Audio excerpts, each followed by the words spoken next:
L'année 2020 arrive à son terme et les défis qui l'ont traversé ont été nombreux. Défis sociaux, défis environnementaux, défis démocratiques, défis sanitaires et tant d'autres qui nous ont tous questionnés.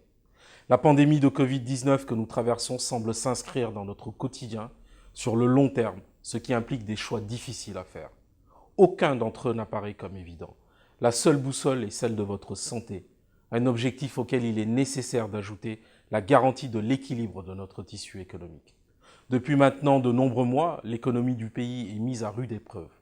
Beaucoup de secteurs sont impactés, la culture, le sport, l'immobilier, la restauration et tant d'autres. Les mesures d'aide ont été nombreuses, mais des trous dans la raquette persistent.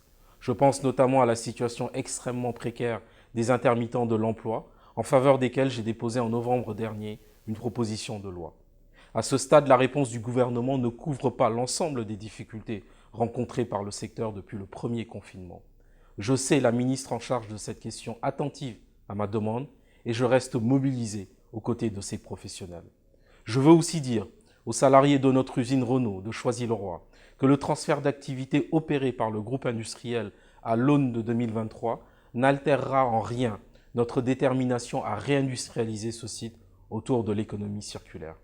Le projet que nous portons avec la ville, la Chambre de commerce et d'industrie et l'ensemble des partenaires devra nous permettre d'amplifier les moyens dédiés à un pôle d'économie circulaire avec un rayonnement régional qui proposera un certain nombre d'offres comme l'accueil d'entreprises dans le domaine de l'économie circulaire, le développement des compétences, l'incubation, la création et l'accélération d'entreprises ou encore un lieu de ressources et de sensibilisation aux questions de développement durable. À terme, cette nouvelle configuration devra nécessairement inclure la formation, la production industrielle, les entreprises et l'inclusion sociale. C'est tout l'objet du comité de préfiguration lancé le 16 décembre dernier. Je n'oublie pas non plus le volet éducatif dans les quartiers prioritaires de nos territoires et je salue l'engagement, je salue la formidable mobilisation des enseignants, des éducateurs, des parents d'élèves et des services de l'État qui ont permis qu'à Orly et à Créteil soient installées des cités éducatives. Je souhaite d'ailleurs que ce projet innovant et qui impactera positivement et durablement la vie de milliers d'écoliers continue là aussi de bénéficier de l'engagement et de la solidarité de l'ensemble des acteurs. C'est aussi le vœu que je formule dans le cadre du plan de relance initié par le gouvernement, dont la déclinaison départementale va intégrer un bon nombre d'appels à projets.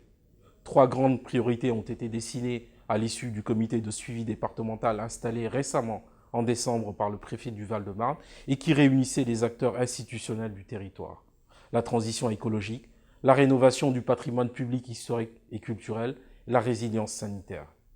L'année 2020 s'achève avec quelques événements qui doivent nous rendre optimistes pour celles qui s'ouvrent dans quelques heures. Ensemble, nous devrons ouvrir de nouveaux chantiers et nous mobiliser pour répondre aux défis à venir. N'oublions jamais que rien n'est plus important que la santé. Rien n'est plus important que votre santé.